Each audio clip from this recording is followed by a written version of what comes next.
evening. I'm your host, Karen Hudis, in this series on the network of global corporate control. Today's show is pre-recorded.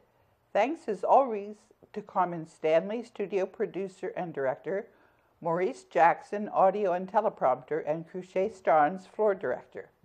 Today we're going to talk about the inevitable end to the control of the banking cartel and how we are going to implement the global currency reset. Who is we? The Coalition for the Rule of Law, which consists of the 189 ministers of finance on the boards of governors of the World Bank and International Monetary Fund, and the people in their countries who are going to keep the Board of Governors honest. The corruption in the international financial system has been documented and proven to a critical mass of people.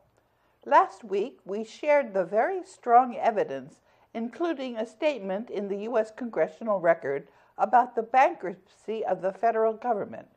Representative James Traficant's statement of March 17, 1993, appeared briefly in the YouTube comment section. As you know, I upload the archives of this series on YouTube.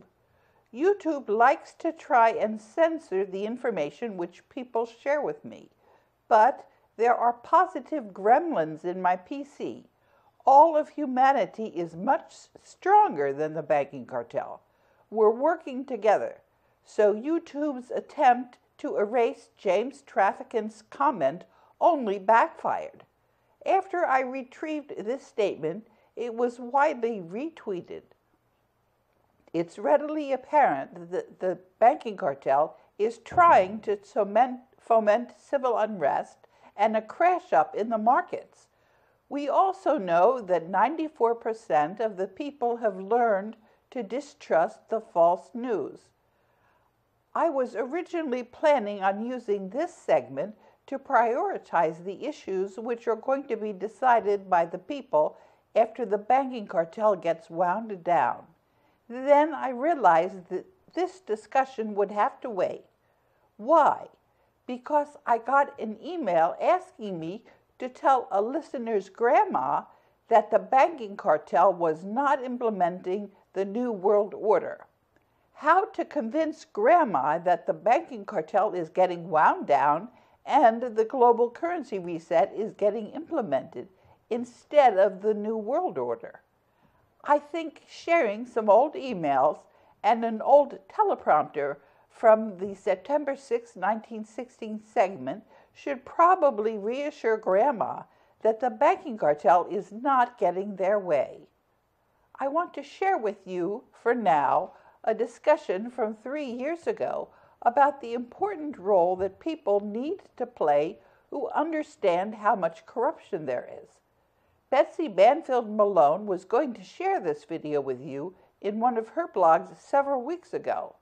I asked Betsy not to share the video because Deborah Tavares has been working closely for a long time with one of the cabal's double agents. She is saying that she is hopeful if enough of us get out in front of this, that we've already kind of comprehended it. We've opened up, the secret chest, and we've looked at what's in it, and we've managed to get through all of the emotional upheaval that realizing that you've been lied to your entire life, and your mom was lied to, and your grandma was lied to.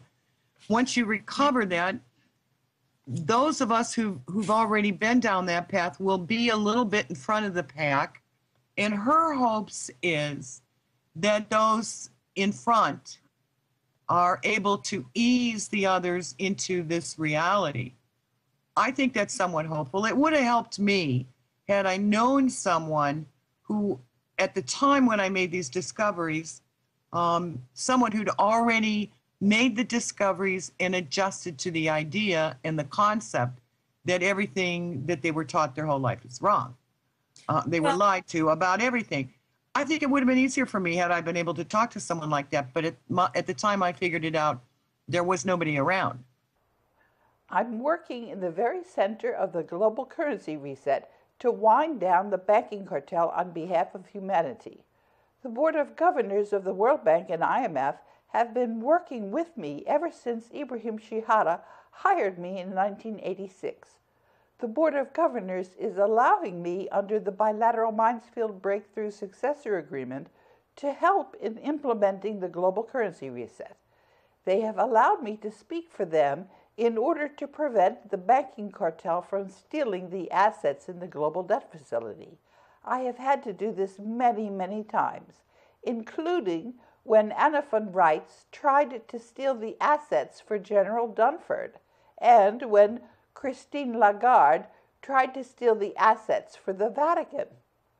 The global currency reset is freeing humanity from the banking cartel.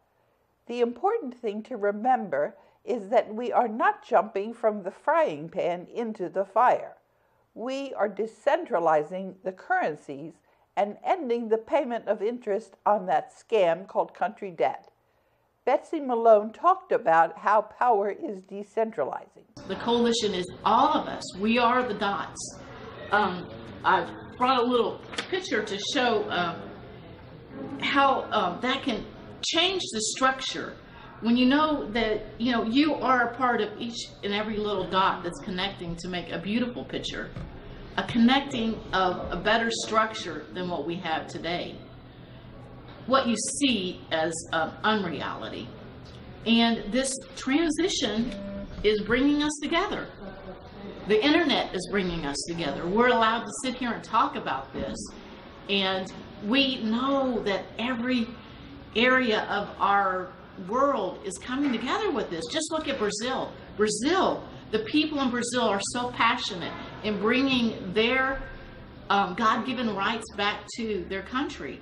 They're putting out the corruption, and they're standing up. I mean, this is happening around the world. All people are feeling this unconscious movement toward good, toward the actual power structure that we need to be in. So I would say that what humanity really is wanting is to correct itself.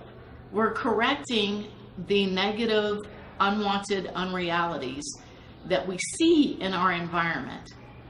And just like Karen's interview with Nick, he is another piece to that puzzle. I got to watch his interview earlier, and I was really impressed with his ability to show how unique we are. Each individual has a unique position to make the whole structure a beautiful picture. And that is so true. I mean, we can't help but understand that we really are connected. We are making this movement. And although it's unseen, we use mathematics to prove it. And that's why Karen has often put out the power transition model for people to see. But what you need to connect with is the power is transitioning to a good thing. And we really need to connect with that. Well, we started with the question, who controls the world? And I guess my point in this interview is, we the people have the power. Christine Chadwick tried posting things on Betsy's blogs. I tried reposting an old tweet showing the problems that I was having with Christine, and then Amazon AWS wouldn't let me upload it.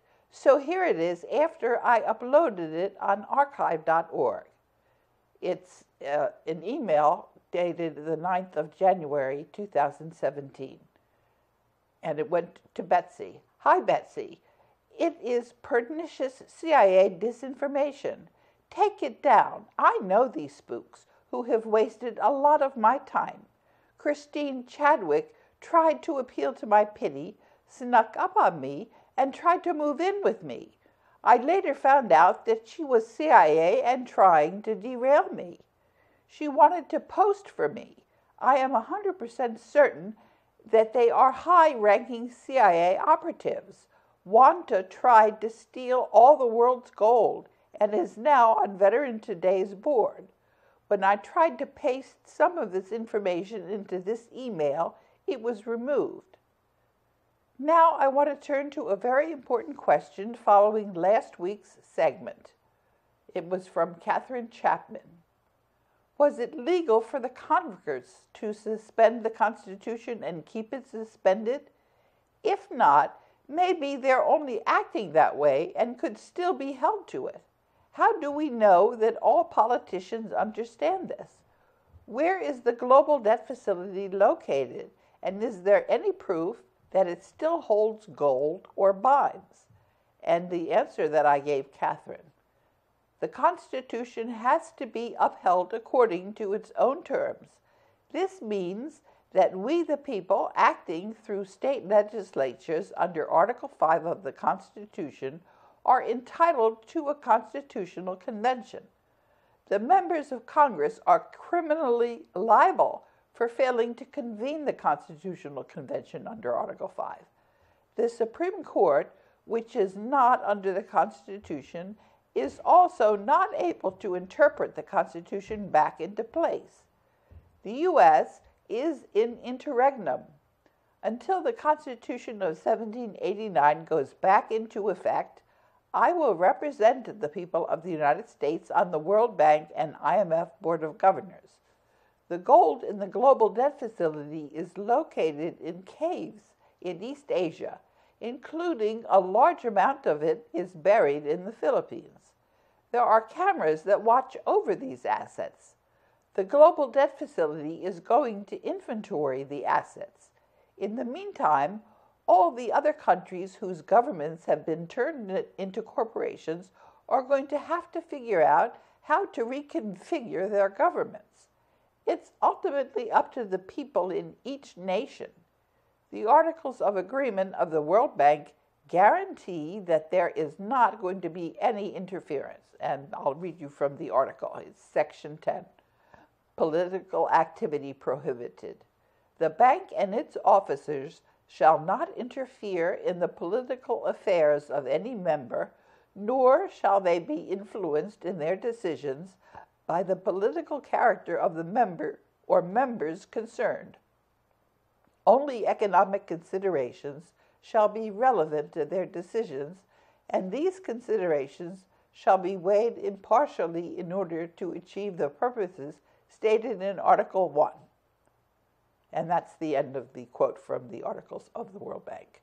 Your question whether the bilateral Mansfield Breakthrough Successor Agreement is still in effect. Yes, it is. Read paragraph 11, which remains binding, and I put a quote in the teleprompter for paragraph 11, which says that courts are not authorized, have no jurisdiction to enforce the global debt facility. The reason that politicians understand that the bilateral Mansfield Breakthrough Successor Agreement remains in effect is because the world is going to descend into World War III if it is no longer in effect. How do we know this is the case? The National War College's power transition model, for one thing. The threat of permanent gold backwardation is another way. The risk to all of our pensions from unresolved country debt is a third way. At the end of the teleprompter, I'm going to put an email talking about how armed nukes were flown across the United States on October 8, 2013, and then detonated 600 miles off the coast of Charleston. There are eyewitness accounts of the landing of the Air Force in Charleston, and there are also cable intercepts. And there are a lot of articles in the alternative media that document this. There was also a threat 1 month before this from Lindsey Graham. People are confused what's going to happen in the global currency reset. What is going to happen is that people are going to clean up the corruption in the money system and the banking cartel.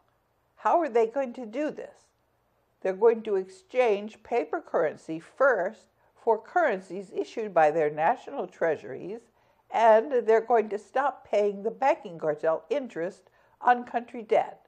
The country debt is getting exchanged for the $2 quadrillion in bonds that were issued in the 1930s by the Fed. The banking cartel is the one that's bankrupt, not the United States. The paper currencies are getting exchanged for currencies minted out of the gold that was deposited in 1950 in the World Bank by Jose Rizal. There have been some critics who don't realize that Donald Trump is an agent of the cabal. I want to answer these critics. I'm going to read you an email that I sent on the 24th of December in 2016 to Nita Johnson. And I used the World Bank letterhead.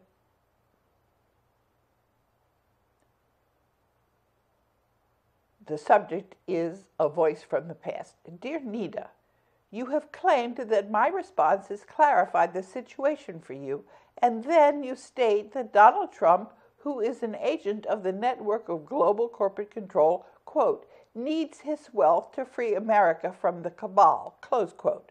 So long as Donald Trump has failed to acknowledge that the U.S. Constitution of 1789 is not in effect, he is unable to do this. Donald Trump is not the leader of the United States, as the United States is in interregnum. Anything that the electors do is a hollow pantomime and cannot put Donald Trump into office. Donald Trump is not the president-elect of the U.S. This was written before the so-called inauguration, which was just a fake. Your email to me reveals that you are also an agent of the network of global corporate control. Please do not write me until Trump has acknowledged that the U.S. Constitution of 1789 is not in effect. Until then, the situation is crystal clear. The National War College power transition model shows which side will prevail. The Coalition for the Rule of Law, which is administering the U.S. and the rest of the world's monetary gold reserves, is in charge and will deal with that traitor Donald Trump. Goodbye. And then I had a postscript. Sorry that the links aren't working for you. I also mailed a hard copy of this statement to Donald Trump on the 25th of November and December 14th. This was the statement in the commercial lien which bankrupted Donald Trump. Donald J. Trump has failed to acknowledge that the United States is not operating under the Constitution of 1789, nor has he acknowledged that the U.S. monetary gold reserves are administered by the Board of Governors of the World Bank and International Monetary Fund because they are in a trust established at the end of World War II by General Eisenhower and President Truman. Instead, Donald Trump has perpetuated the hoax on the American people, despite having had the opportunity to rectify these falsehoods. Donald Trump has harmed me personally with these lies and falsehoods, as this has prevented me from returning to the World Bank's headquarters and working on the global currency reset agreed to by the Board of Governors of the World Bank and IMF, and returning the Constitution of 1789 of the United States via an Article 5 Constitutional Convention. Quote, Donald Trump has to admit this truth or disprove it, or he is in default and owes me, as overseer mandate trustee of the Global Debt Facility, the Development Committee, which is formally called the Joint Ministerial Committee of the Boards of Governors of the Bank and the Fund on the Transfer of Real Resources to Developing Countries. The United States monetary gold reserves he owes us these monetary gold reserves now because he went into default. And here is an email from Nita Johnson, which she sent to me on December 23rd. Okay, I remember us talking about the global debt facility. How is Trump holding up the gold, that being the case? I even talked to this man about that facility as I met him around the time we were communicating. Yes, I did some research on the 1871 buyout of America. I share in many GOEs what transpired at that time. I'm glad you clarified things for me. I wondered when they're looking at doing the reset. I know it's going to be rough for a while, during which time we will find a way to live with our new situation. If you have time to write, how will Trump's situation affect the reset or vice versa? My understanding is that something is about to happen whereupon Donald is going to need his wealth to free America from the cabal. The action time is very near. It will be interesting to see what happens. Be blessed. And then I wrote to her, Dear Nita, our Constitution of 1789 is legitimate, but Congress has suspended it in a state of emergency, and the Banking Cartel has replaced it ever since 1871. In this period of interregnum, until the Constitution of 1789 goes back into effect via an Article 5 convention, I vote the voice and shares of the U.S. on the Board of Governors of the World Bank and IMF. The Board of Governors of the World Bank and IMF administer the U.S. monetary gold reserves in the Global Debt Facility, which is a trust containing the world's assets that was deposited by Jose Rizal at the end of World War II. This friend is giving you disinformation. China does not have the gold. It's in the Global Debt Facility, and I'm the overseer mandate trustee of the Global Debt Facility. The Board of Governors has agreed to a global currency reset. The chance that the global currency reset is implemented is over 100% ever since I placed a lien on Donald Trump's assets. Karen, my computer doesn't seem to get along with the link above, sorry. And when you look at the teleprompter, you'll see all the links. I've informed the many people who follow me of our exchange of emails. As I wrote to you earlier, thank you for holding me in your prayers. Pray that I continue to receive guidance. And I signed that. And then this is from Nita. So, our Constitution is not legitimate either. We will take this to special prayer in our next GOE. We pray regularly for rule of law and believe it will break through all the murky waters and reign in this country. We're also praying over the Fed and will pray about the gold. I have a friend who rubs elbows with very powerful people in China. It was he that told me China was buying up all the gold and keeping it locked up. This, of course, is an oversimplification of the situation. This is why I ask my question. I want to comfort you in knowing that I do pray for you regularly. I trust, though, things might be tough, that still you're doing well. And I wrote to her, Nita, on rereading this post, I see that the Fusion Center removed the link to the commercial lien that I mailed and tweeted to Donald Trump. And I also wrote her on the 22nd. Trump is lying to people that the Constitution of 1789 is in effect. There is no electoral college that's convened. That's impossible without a constitution. The U.S. is in interregnum, and I vote the shares of the U.S. on the Board of Governors of the World Bank and administer the U.S. monetary gold reserves until the Constitution of 1789 goes back into effect via Article 5. The U.S. people did not accept the martial law that went into effect at the end of the Civil War. Here is what I wrote to Trump, and then I read that earlier. And from Nita to me, Karen, how is Trump holding up the gold? Please explain in his love. And I did explain. And I said, I'm already in contact with Trump. He owes the world the monetary gold reserves. There's a lien on all his property already for holding things up. He's in deep trouble with the entire human race and owes all of us. I don't think there's anything more to say. He either stops holding things up or he doesn't. He is not president. He is a big fraud. Thank you for holding me in your prayers. Pray that I continue to receive guidance.